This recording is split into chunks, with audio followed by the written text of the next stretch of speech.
Higher tolls, more electric vehicles and a fears over tires. What lies on the road ahead for motoring in 2024. I thought it might be helpful, and possibly a little bit entertaining, to forecast and speculate what the year ahead holds for motoring and motorists. There are so many twists and turns on the road to an electric future that even I am bound to get some of them correct.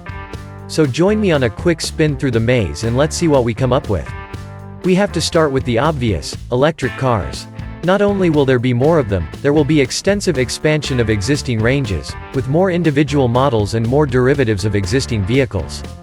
Expect larger numbers of smaller and more affordable models from all established European brands, many of which have launched larger and more expensive models to date. They need smaller cars to counteract the invasion of Chinese brands such as MG and BYD, which are turning out highly competitive models at lower prices. Indeed, it would be fair to say that 2023 has been the year of the Chinese, especially in the latter part of the year as models went on sale. It looks like 2024 will continue to claim that accolade. These traditional brands will increasingly be able to use their growing production facilities in Europe to help some make their own batteries and reduce reliance on China for them. Alongside the growth of electric vehicles, we'd expect the decline of traditional vehicles with internal combustion engines. Buyers of petrol and diesel cars dropped this year, with diesel's decline the more dramatic of the two. That trend is likely to continue throughout next year and beyond. Some brands no longer have diesel in their lineups of former core models.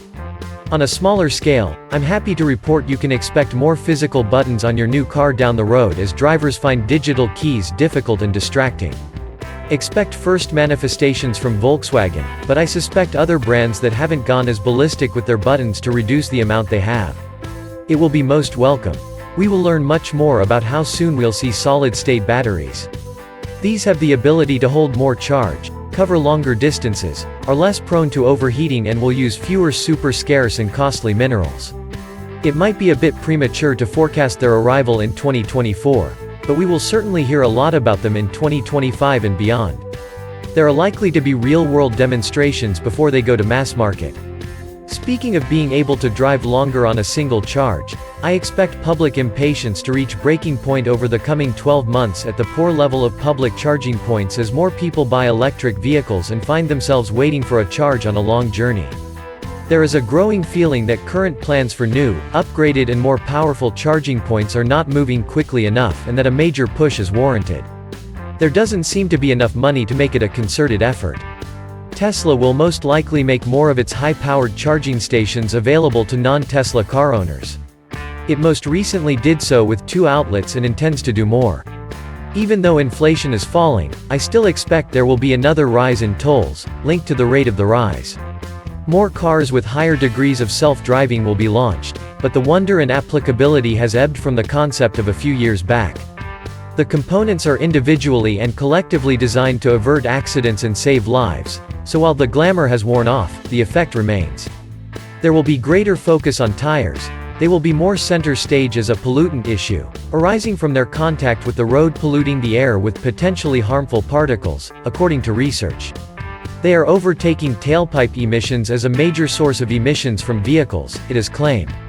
I haven't any great grounds for suggesting that a scrappage scheme will be mooted, never mind sanctioned, to get rid of heavily polluting older cars, but I'm allowed one gaze into the crystal ball and have an instinct often wrong that there just might be a case for doing so. I'll remind you if there is one and let it lie quietly if there isn't. So there is a sniff of what lies, or may lie, in store for you over the next 12 months. Much of it, I suspect, will come to pass in some shape or other. I hope it's a safe year of driving for you. Eyeing a new car? Make sure you shop around. Now that the scarcity of new car supply has more or less come to an end, there is no reason why you shouldn't get exactly the car you want. A lot of people have had to make do with colors that were different from their first preference or different trim levels. They were just glad to get a car, after waiting months in some cases. Having said that, it is worth remembering many automakers are reducing the range of spec and options, and offering special packs, instead.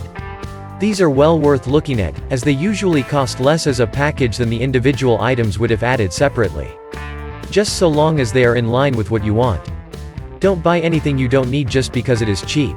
I know it can be a mind-boggling exercise, but also try to compare what is standard and what is not on the cars you are checking out for purchase. Take your time on this. You'd be surprised at how a model outstrips another in one area of safety or comfort, only to trail in another area, such as emissions or boot size. It is also worth shopping around when it comes to finance. I know interest rates rose during the year, but a bit of haggling won't go astray now there has been a leveling off. Also, if buying on PCP, check out the guaranteed minimum value of the car in 2 to 3 years and get a sense of depreciation, especially on electric vehicles, where there are concerns about trade-in values. Remember, and it is very much a cliched piece of advice, that every €1,000 extra spent on something such as a car means that most pay workers have to earn between €1,500 and €2,000 before tax. So every few euro can come to quite a meaningful sum. Hence this once again clarion call to shop around.